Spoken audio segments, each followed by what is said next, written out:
أعوذ بالله من الشيطان الرجيم بسم الله الرحمن الرحيم وبعد السلام عليكم ورحمة الله وبركاته manzon Allah sallallahu alaihi wasallama ya fuskanci tambayoyi na ƙure a cikin garin Makka a lokacin da Allah subhanahu wata'ala ya aiko shi a matsayin manzo. Suna tunani kala-kala, suna kawo matsaloli da tambayoyi da duk abin da zai zo kwakwalwansu na ƙoƙarin ƙaryata manzon Allah sallallahu alaihi wasallam. Saboda haka akwai ƙure a tsakaninsu da manzon Allah sallallahu alaihi wasallam. Duk abin da ya faɗo musu na tambaya to ko da yaushe tunaninsu shine su wurga manzon Allah, musamman wanda zai ruɗa shi ya kawo shubha ko kuma da zai nuna cewa ya kasa. Akwai wani lokaci da manzon Allah sallallahu alaihi wasallama ya tashi da safe yake ce musu ai ya je Baitul Maqdis, daga Baitul Maqdis ya tafi sama ɗaya ta biyu ta uku har zuwa saman bakwai, har ya tafi ya je ya gana da Allah subhanahu wata'ala, ya kuma dawo a cikin daren ya wayi gari a cikin garin Makka. Kawai sai Qurayshawa suka ce yawwa mun samu abu, dama mun ce muku mahaukaci ne, mun ce muku ya samu taɓuwan hankali, mun ce muku kaza, mun ce muku kaza. in naqulu illa ataraka ba'du alihatina bisu. Kawai suka tafi suna ta magana ai annabi yayi ƙarya, ya mana zuƙi ta mallo da sauransu. Sai aka samu Abubakar aka ce ka ji abin da abokinka ko ya faɗa, wani abin dariya, ka san me yake cewa kuwa? Abubakar ya ce me yace? Ya ce suka ce mai ai ya ce ma ya yi tafiya, ya je Kudus, ya je kaza, ya je kaza, ya je kaza. Abubakar buɗe bakinsa kawai sai ya ce in dai ya faɗi labarin, tabbas ya ba da labari, ya ce to gaskiya ne. Tun daga nan wurin aka samai Abubakar as-Siddiq. To me zai rage tun da annabi ya ba da labari kuma hankalinsu bai kama ba?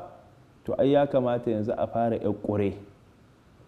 Shikenan annabi ya zo sai Qurayshawa aka tare shi, aka ce to ka ce ka je Baitul Maqdis, mu ma a cikinmu akwai wanda suka taɓa zuwa ƙasan Sham, suka je Falasɗin, suka je masallacin Qudus, kuma mun san me ke faruwa, an ba mu labari, wasu daga cikinmu ma sun je. Suka ce da me ka gani a wurin? Manzon Allah ya ce hankali na ya tashi, suna so su ƙure ni su ga da gaske ne ko daga wato ƙarya nake yi. Ya ce fajallallahu liya Baitul Maqdis fatafiqtu ukhbiruhum an ayatihi wa ana anzuru ilai. Ya ce kawai sai Allah ya yaye mun wani majigi, kawai sai gashi muna tare da su, ni kuma kawai in na daga kaina sai na rinka ganin ɗakin Kudus a gabana, ina kallon shi, ina ba su labari. Sai su ce meye ta wurin ɓangaren hagu? Sai annabi ya ce akwai kaza da kaza da kaza. Meye ta ɓangaren dama? Annabi ya ce akwai kaza.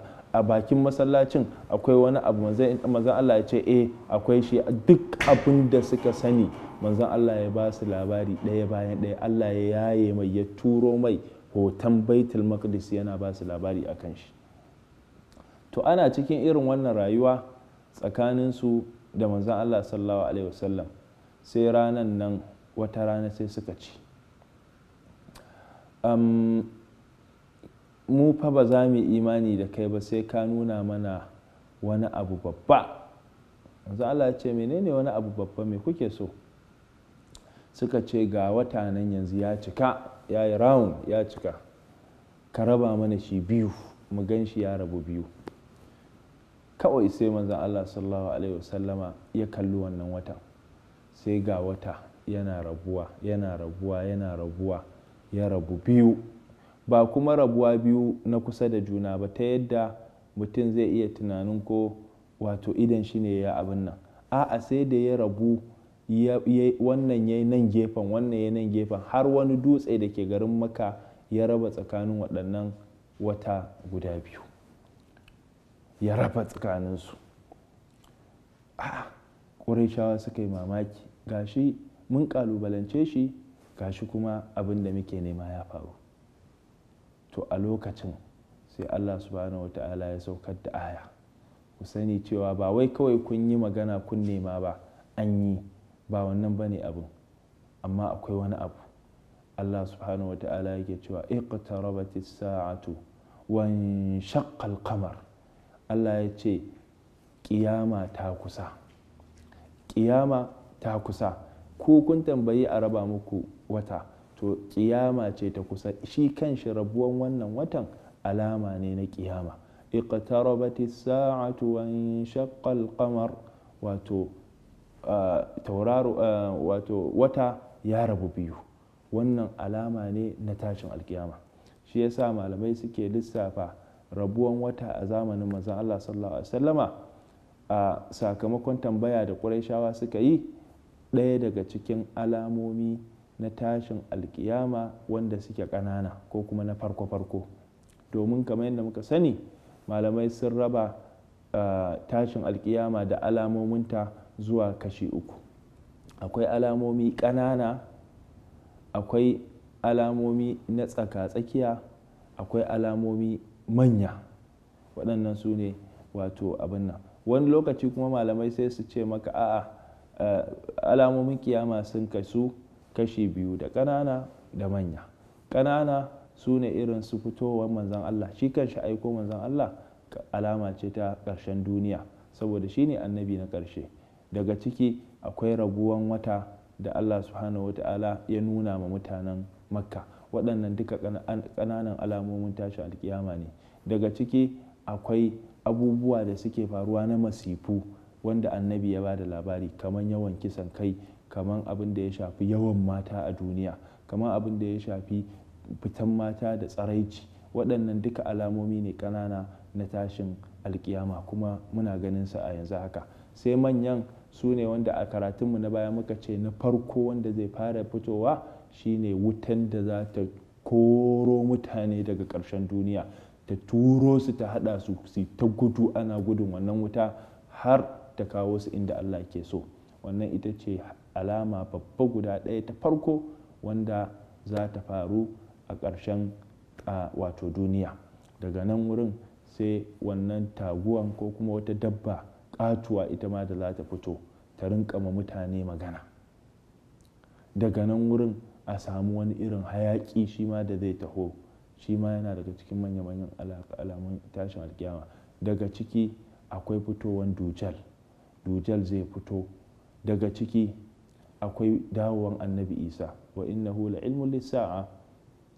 Daga ciki wato akwai lokacin da Allah yake cewa, manzon Allah yake cewa kuɗi da dukiya za ta yi yawa a duniya. Za a zo ana so ka ɗauko zinari da gwal da kuɗaɗe kana neman mutum ɗaya talaka wanda za ka ba babu, kowa yana da shi a gidan shi har ya mai yawa. Waɗannan duka suna daga cikin manya-manyan alamomin tashin alkiyama da za su faru. Daga ciki akwai lokacin da za a yi wani irin yaƙi, kisa zai yi muni, ya yi mugun yawa, ta yadda idan aka kashe mutum aka ɗibo dukiyan shi ana so a raba gado, za a rasa mutum ɗaya cikin 'yan uwan shi wanda ya san shi, wanda za a ɗauki wannan dukiya a bashi. Dukkan mutane 'yan uwansu sun ƙare. Daga ciki akwai lokacin da za ka ga mutum mai imani na wato gaskiya ƙwaya ɗaya ne cikin dubu, ko kuma wani wurin ma babu mutum ƙwaya ɗaya mai imani. Kamar yadda manzon Allah yake cewa lokacin da dujal zai zo, lokacin masu imani ƙalilan ne. Lokacin da za a yi waɗannan manya-manyan alamomi, za ka ga babu masu imani a duniya. Waɗannan duka suna daga cikin alamomin wato tashin alkiyama manya.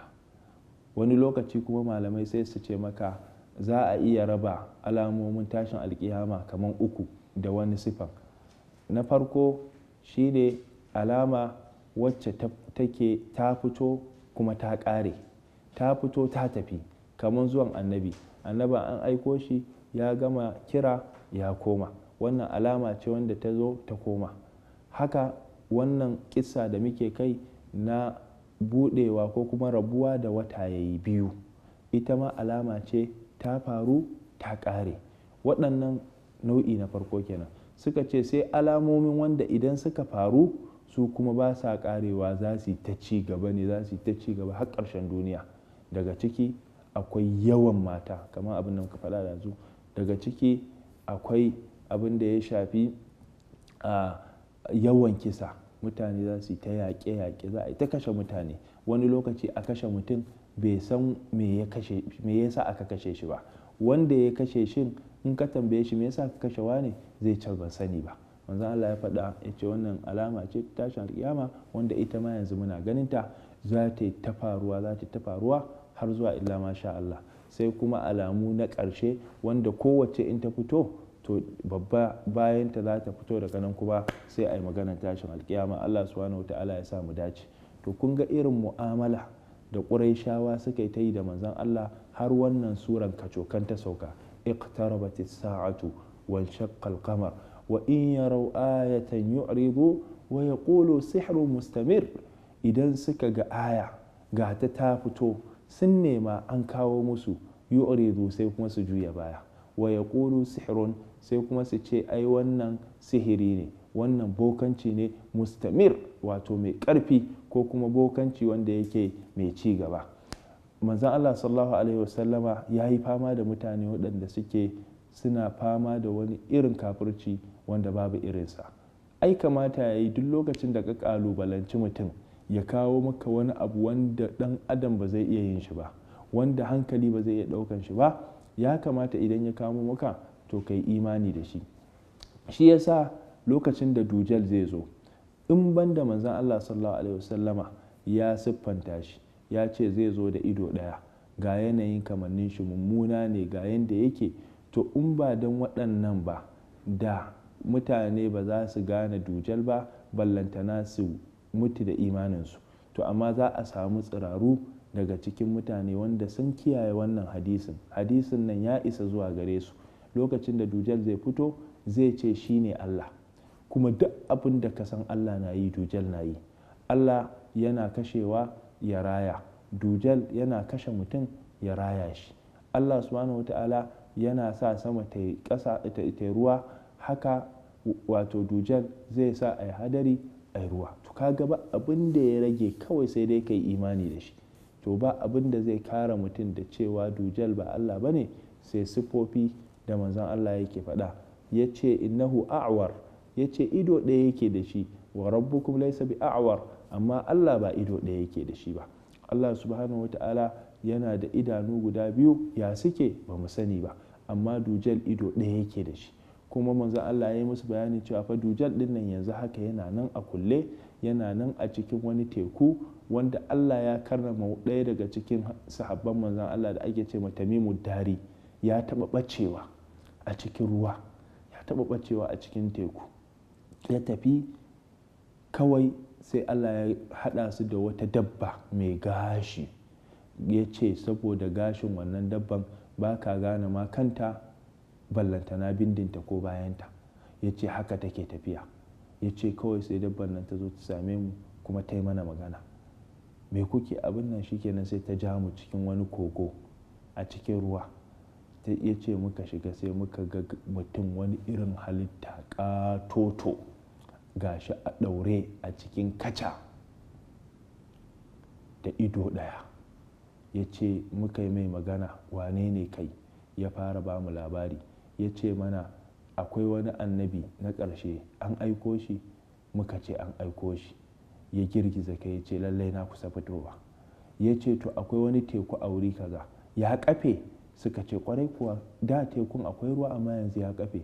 Ya ce lallai na kusa fitowa. Ya yi musu tambayoyi irin waɗannan. Manzon Allah sallallahu alaihi wasallama da yawa yi gari, bayan Tamimu Allah ya nuna musu hanya sun dawo, ya zo ya ba manzon Allah sallallahu alaihi wasallama labari.